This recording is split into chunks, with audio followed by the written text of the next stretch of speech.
Hey guys, how's it going? I'm back with a suggestion video for you guys today. It is a horror video though, so it's a horror suggestion. I've never watched this channel before, so I looked it up on my channel and I have never reacted to this channel before. Mr. Night Scares. And so basically Mr. Nightmare, Mr. Night Scares. They have 18,000 subscribers, almost 19,000. Three true creepy motel horror stories by Mr. Night Scares. So this was once again a suggestion. I'll put it on the screen. We're going to start this in a second. Starting.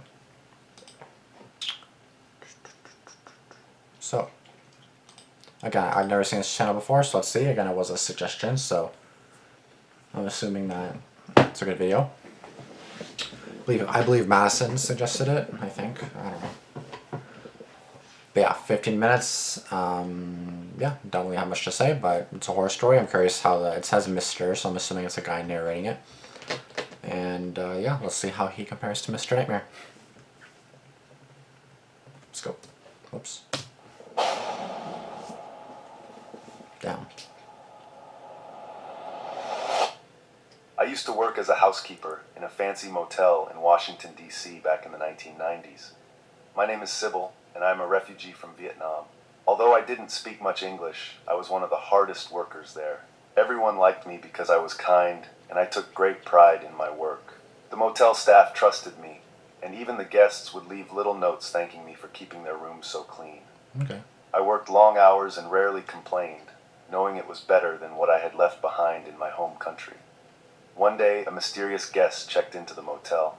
He called himself Mr. M, and he took the most expensive suite on the top floor.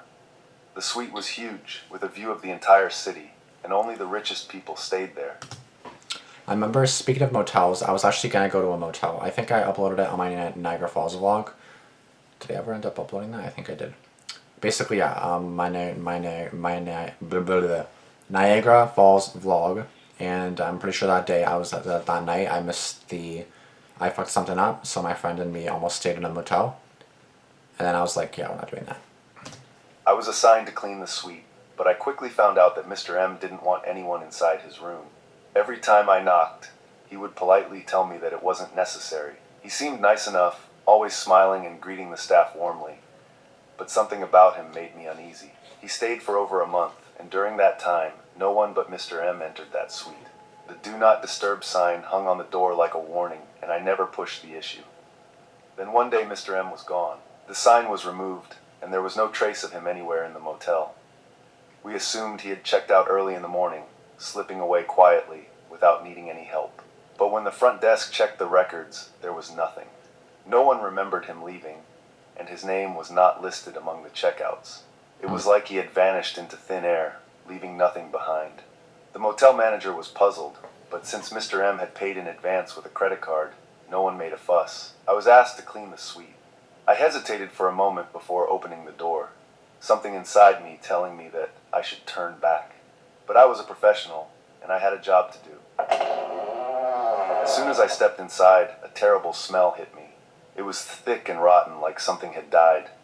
I gagged and covered my nose, my eyes watering as I took in the sight of the room. It was a mess. The once luxurious suite was in complete disarray, as if a wild party had taken place. Furniture was overturned, empty bottles littered the floor, and the bed was unmade, the sheets tangled and stained. But the worst part was the smell. It seemed to be coming from the closet, where the door was slightly ajar. I felt a chill run down my spine as I approached it, every step filled with dread. The closet was dark, and the smell grew stronger as I pulled the door open. Inside, among the scattered clothes and shoes, was a cardboard box. It looked out of place, sitting there like it had been forgotten. My hands trembled as I reached for it, knowing that whatever was inside would be something I could never unsee. The box was light, but the smell was overpowering. I lifted the lid and immediately screamed, dropping it as I stumbled back. Inside Dead body or dead animal or something, it has to be. the box was a large clump of hair, matted and filthy, with strands soaked in dried blood.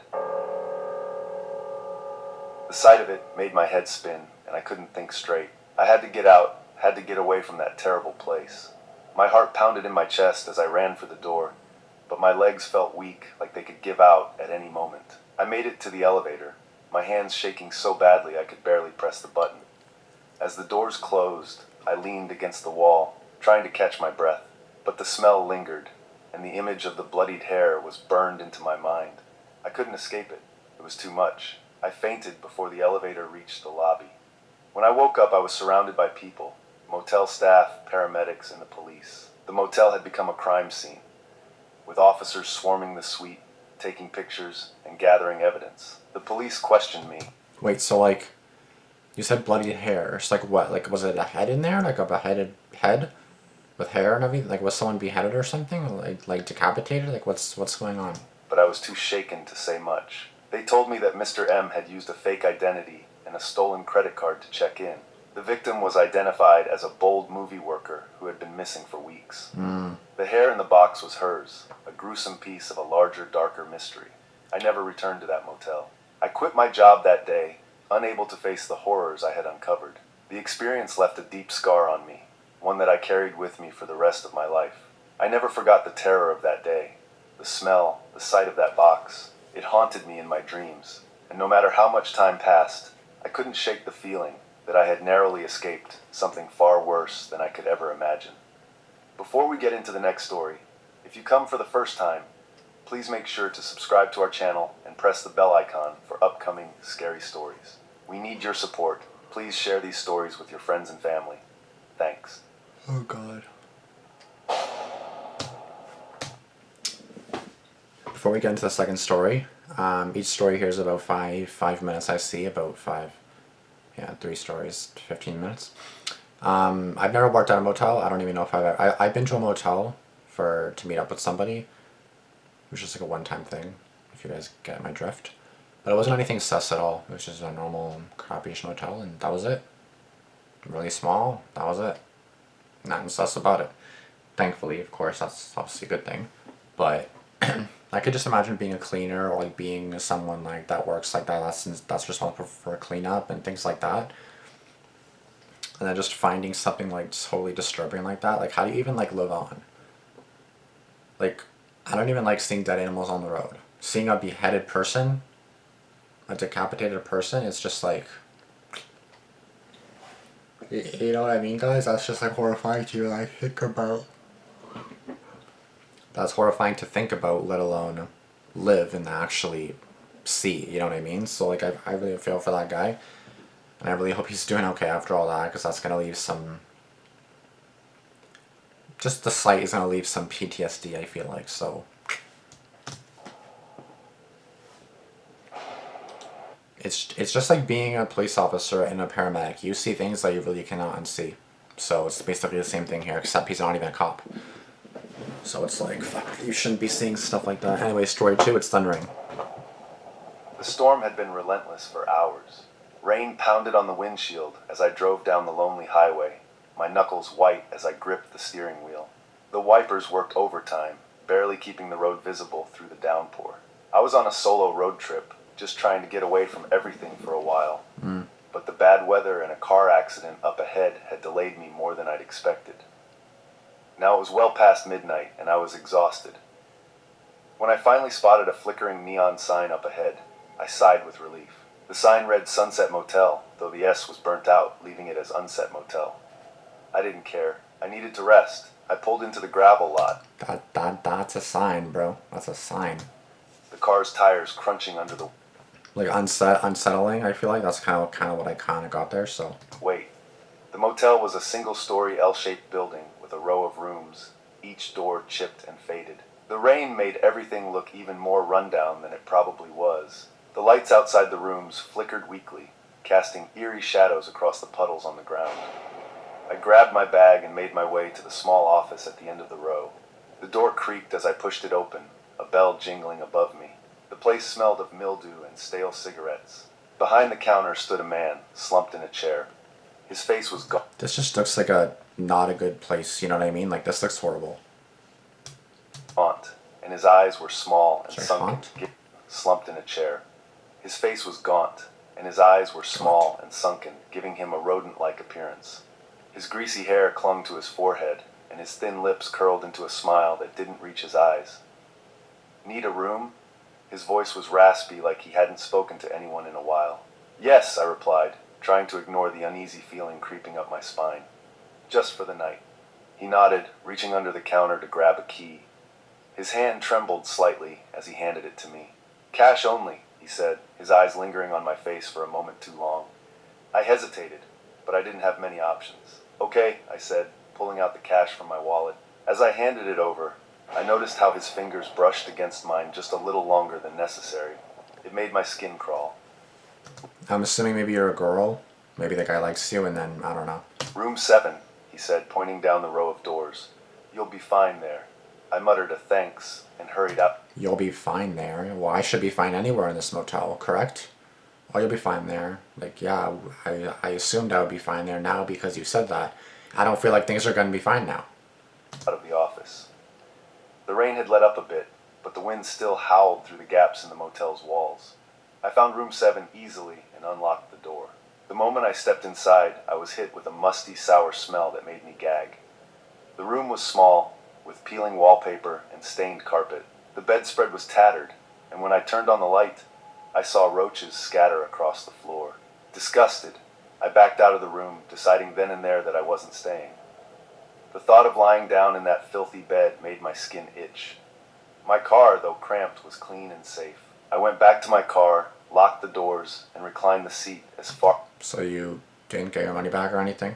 How do you even, like, buy that? Like, how do you even rent a room for the night? There's bugs everywhere, it's just unmade, it's unkempt. Like, no thank you, you better give me your fucking refund right now. Far back as it would go. It wasn't comfortable, but it was better than the room. I must have dozed off at some point, because I woke up to the sound of hushed voices. Groggy and disoriented, I rubbed my eyes and looked around. It took me a moment to realize where I was. Then I saw them. The check-in guy was standing just outside room 7, a flashlight in his hand. He was speaking in low tones to another man I hadn't seen before, taller and broader, with a hood pulled over his head. The check-in guy unlocked the door, and they both slipped inside. My heart raced as I watched them. What were they doing in there? My breath caught in my throat as I realized they were looking for me. The way they moved around the room, checking the bed, the closet, even under the bed, they were searching for something, for someone. For me, I felt like I couldn't breathe, like the air had been sucked out of the car. You're lucky. My first instinct was to turn on the engine and get out of there, but I didn't want to make any noise. I forced myself to remain still, barely even daring to blink, praying they wouldn't notice the car parked a few feet away. Minutes passed like hours. I watched as they rummaged through my things in the room, flipping through my bag and scattering my clothes across the dirty floor. Excuse me. Then the taller man said something to the check-in guy, and they both stopped. They exchanged a look before walking back out, closing the door behind them. The taller man glanced around the lot, his eyes sweeping over my car. I shrank down in my seat, willing myself to become invisible. Finally, they turned and walked back toward the office, their shadows long and menacing under the flickering lights. I didn't move until they disappeared inside. My hands were shaking as I fumbled for my keys. I turned the ignition as quietly as possible, and the engine roared to life. For a split second, I thought the noise would alert them, but when I glanced back at the office, there was no movement. I backed out of the lot, keeping my headlights off until I was far enough down the road. My heart pounded in my chest, and every nerve in my body screamed at me to get as far away from that place as possible. The rain had stopped, but the night was still dark and heavy around me. I drove for miles before I finally dared to turn on the radio. I needed to hear something, anything, to drown out the terror that still clung to me. As the morning light began to creep over the horizon, I found a diner and pulled in. I didn't have much appetite, but I needed to gather my thoughts. I ordered coffee and picked up an old newspaper someone had left on the counter. As I flipped through it absently, one headline caught my eye. Local motel shut down after investigation.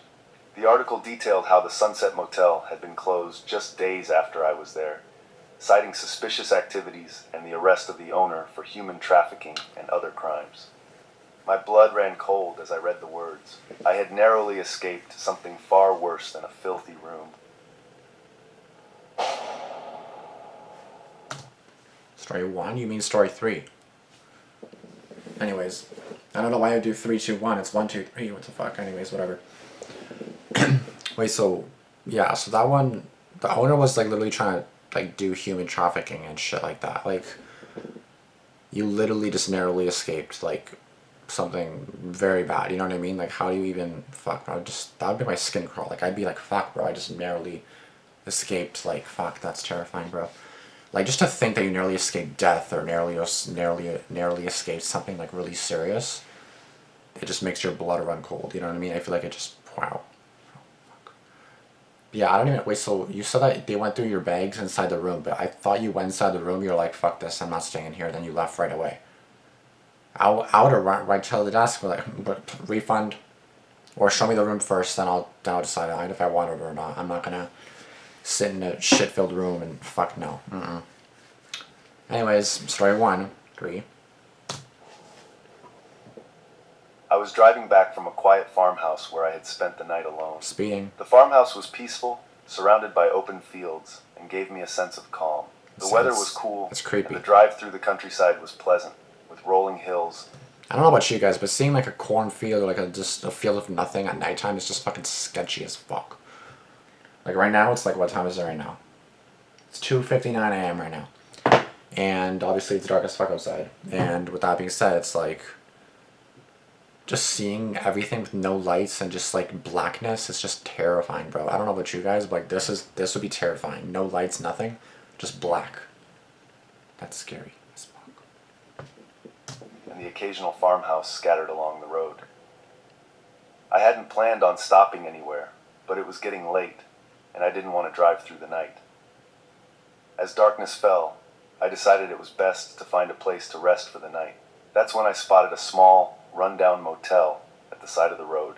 The motel... I feel like hotels are always like really high-end, really expensive, but they're really nice, and then motel is just like a cheaper, crappier, rundown version of a hotel. Basically, that's what a motel is. Looked old, like it hadn't been updated in decades. The paint on the walls was peeling, and the neon sign flickered dimly, casting an eerie glow on the empty parking lot. Okay, if there's a motel just in the middle of nowhere, it's like a house or two in size. The motel sign is flickering. It looks crappy and shady, and don't go there. Just don't go. Just sleep in your car, bro. There were no other cars around, and I wasn't sure if the place was even open, but I was too tired to keep driving. I pulled into the lot and parked near the office. Inside, the air felt stale, and there was a musty smell that hit me the moment I walked in. The man at the front desk was old. This looks nice though, like reception lights everywhere. That's nice. With gray hair and a distant look in his eyes. He barely spoke as he handed me a key. I didn't ask questions. I just wanted a place to sleep. My room was at the far end of the motel. As I walked toward it, I noticed how quiet everything was. No other guests, no sounds from the road, just an unsettling silence. The door to my room creaked loudly as I opened it, and inside, it wasn't much better. The room was small, with faded wallpaper and an old bed with a lumpy mattress. A single, weak lamp lit the room, casting long shadows on the walls. I thought about leaving, but I was too tired to care. I dropped my bags on the floor and sat on the edge of the bed. The air in the room was heavy like it hadn't been aired out in years.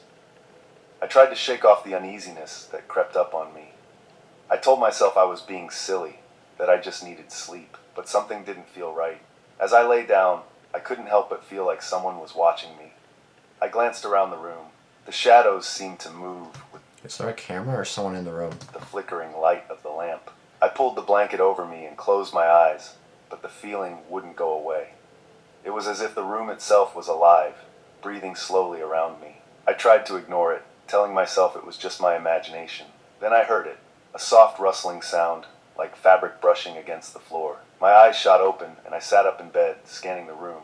At first I saw nothing, just the same old dreary room. But then, in the corner near the foot of the bed, I saw something move.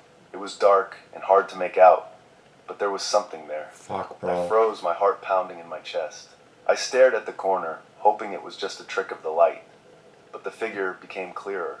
It looked like a person, hunched over, with their back turned to me. Oh my I couldn't God. see a face, just a shadowy shape that seemed too real to be my imagination. It stayed still for a moment, then slowly turned its head toward me. My stomach dropped. There was no face, just a blank, dark space where a face should be. What? I felt cold, my body frozen with fear. I finally forced myself to move, scrambling out of bed and backing up toward the door. The figure stayed in place, but I didn't wait to see if it would move. I grabbed my bag and fumbled with the doorknob, my hands shaking. I threw the door open and ran outside, gasping for air as soon as I was out in the open. The night air felt cold against my skin, but I didn't care. I rushed to my car, not looking back at the room or the motel. I jumped into the driver's seat, started the engine, and sped out of the parking lot. My hands were still shaking as I gripped the steering wheel, my heart racing. I didn't stop driving for a long time. The dark road stretched ahead of me, and I kept checking the rearview mirror, half expecting to see something following me. But there was nothing. Just the empty road and the faint glow of the motel's neon sign disappearing behind me. I didn't know what I had just experienced, but I knew one thing. I wasn't going to spend another night in that place. Whatever I had seen, whatever was in that room, it wasn't something I wanted to face again. The rest of my drive was a blur. I didn't stop until I reached a town miles away, where I found a well-lit gas station and parked for a moment to catch my breath. I sat in my car, the events of the night replaying in my mind, trying to convince myself that it had all been a bad dream. But deep down, I knew it wasn't. The image of that faceless figure standing at the foot of my bed stayed with me long after I had left the motel behind. I had escaped unharmed, but the memory of that night would haunt me forever.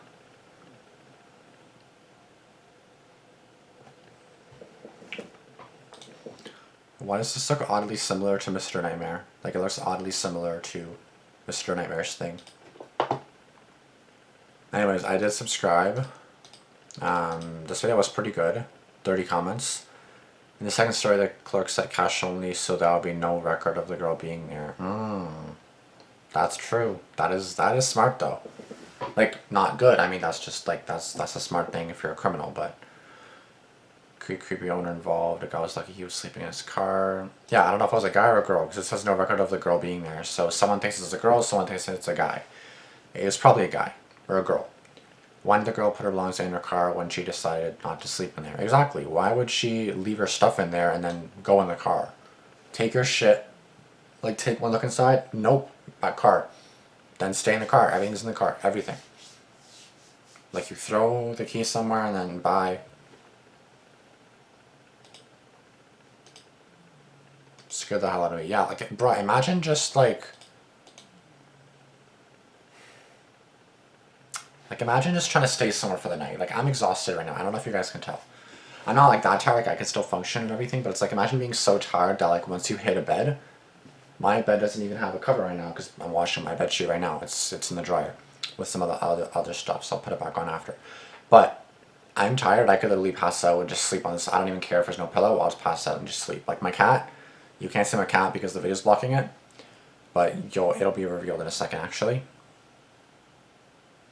I had no idea why you left all your stuff in that disgusting room. The voice actually can put me to sleep. Yeah, honestly, that was a good video to put me to sleep. In a good way, not a bad way. Anyways, I'll stop this recording so you guys can see what the fuck I'm talking about. I didn't mean to open that. So, my cat is literally right there on my bed. Hey. She's looking at me like, what the fuck do you want, bitch? Anyways, that's my cat just chilling on my bed. And I just did some laundry as well, like I mentioned, so I have some clothes on my bed. Anyways, doing my mom on my nasty bed. We've had this for like 20 years. Literally, this bed is so gross and old. We'll probably use a new one. Probably be a good idea. Anyways, I don't really care. It's still comfy. It does the job. I don't give a fuck. So, anyways, just the thought of like someone literally trying to like go into your room at night, like that's the thing about hotels and motels. Like, you're usually safe, but it's like just knowing that like you're not staying there forever. Like, it's a one-time thing, or like like in Niagara Falls when I was gonna stay the night in a motel. The motel wasn't creepy or anything, but the guy that was running it was kind of a douchebag. So yeah. He was like, oh, you woke me up and you're not even gonna take a room, and I was like, bitch, you have a sign basically saying that you're like open. Like, I didn't expect you to fucking be asleep. Like, I don't know how this shit works. Like, and then he was like, yeah, like you should give me money because you're not taking the room no more. And I was like, fuck you, I'm going home, sis. Like, but yeah. Anyways, guys, and then the last one too is terrifying too. Like, imagine someone being at the corner of your bed. Because I wake up half the time, like from, because you know, like you guys see how tall my thing is and then how tall the bed is, right? Obviously this is taller, my chair. And sometimes I will just wake up and my eyes are like readjusting. I'm like, what's happening? And then I see my chair and I'm like, oh fuck, that's a person, but it's not a person, right? Or my closet, freaking big ass closet over there. There's like a big shelf, almost 3/4 to the ceiling, basically, like pretty high. And then if I look in the closet, I might be like, whoa. And then I have something on top of it, which makes it even taller, so it's almost at the ceiling. I'd show you, but it's a fucking mess. I'm not gonna show you that embarrassing stuff. But basically, it goes super high, and like it's like I picture that as a human sometimes. And I'm like, oh fuck. Then it scares the fuck out of me for like 3 brief seconds, and I'm like, okay, just my chair, just my shelf, I'm good. But just imagine actually someone being there, bro, is terrifying. Anyways, obviously I'm watching this one tired right now, and it's obviously 3 in the morning, so now it's witch's hour, which is even better. Not sarcasm. But yeah, even better, I did subscribe to him, so I could also react to his videos if you would like as well. Again, the suggestion I think was Madison, so that was on the screen earlier. And if you got any more suggestions, please let me know. I'm going to check how many videos they have. I told you they have 18.7 thousand subscribers. They have 61 videos. So they upload every few days, it seems like. 2 days, 5 days, 9 days, 11 days, 2 weeks, 2 weeks, 3 weeks, 3 weeks, 4 weeks, 1 month, 1 month, 1 month, 1 month, 1 month, 1 month, 1 month, month, 2 months, 2 months. So yeah, they do actually seem to upload quite a bit.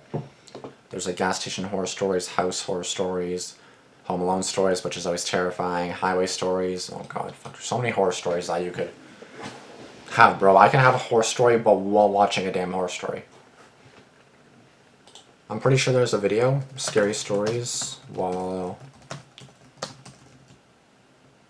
Sorry, horror stories while watching Mr. Nightmare.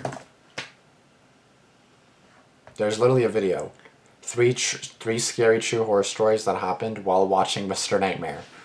Which is literally crazy, because like, bro, that what? Like, you could have a horror story while literally watching horror stories. It's crazy. Anyways, I'll see you guys in the next video, guys. Thank you guys so much for watching, and yeah, I'll see you guys later. Deuces. Peace.